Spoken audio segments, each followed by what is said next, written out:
နေ့ဒါလေးရိုက်တယ်ဒါမဟုတ်သေးတယ်လို့ကဒီရက်တွေကဒီရက်ဒီနာတဲ့အားကြီးရေးချက်ပါတယ်ဒီတော့အမအပူရဲ့နားလေးမလေးချင်းနေဘူးဆက်တာ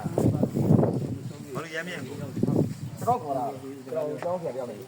ပြောမလားကွန်ပျူတာဟိုလမ်းမလေးချင်းနေဆက်ထားလားတတ်ထားတယ်ဒါမလို့ပြောတာအတူတူပဲလားအတူပဲလေဟိုဒါကတော့အိမ်ပေါ့ဟိုပြက်သွားတဲ့အိမ်ပြတ်သွားတယ်ဟုတ်တယ်ပြတ်သွားတယ်ဟုတ်တယ်ဟုတ်ဟောအခုကတေသူအတွက်လှုပ်ချင်တယ်ဟာတေးသူရတယ်တေးသူ၄ယောက်ပြင်းသားတယ်4ယောက်အဲ့တော့ခုတော့ဘယ်နှယောက်ဆုံးတာ4ယောက်ဆုံးတယ်အဲ့တော့4ယောက်ဆုံးတာကိုကျွန်တော်တို့က4ယောက်တာအခုမှတော့ပွင့်နေတာပဲလောက်တော့သူ့ရဲ့ဟိုဟာကဗာနေနေဖွဲ့စည်းတဲ့နေတာတော့မရှိနိုင်တော့ရတာအနေနဲ့တော့သွားနံပါတ်တော့တောင်းလာအဲ့တော့ကျွန်တော်တို့ကဘာလို့ရမ်းဟိုက3ဧက register နဲ့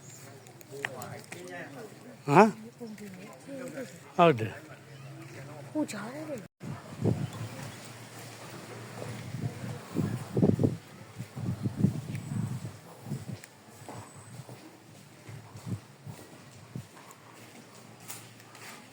အောက်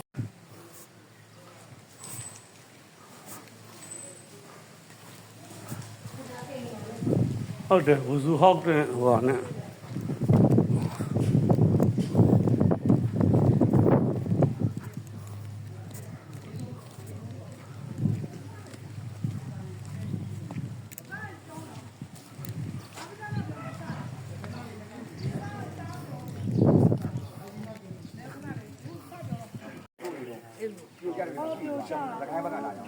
ဒီကားစီလိုက်ညားတော့လေးရဖို့လူမထိခိုက်တာပြောလို့ပါတယ်ဟုတ်ပါဘူးဒါမန္တလေးတိုင်းဒေသကြီးစက်ငိုင်မြို့နယ်ခန္ဓုချေးရွာခန္ဓုချေးရွာမှာရှိနေတယ်ဂျာမေပလီဂျာမေပလီမှာ28ရက်နေ့3လပိုင်းကငလင်လုတ်သွားတယ်အဲမှာ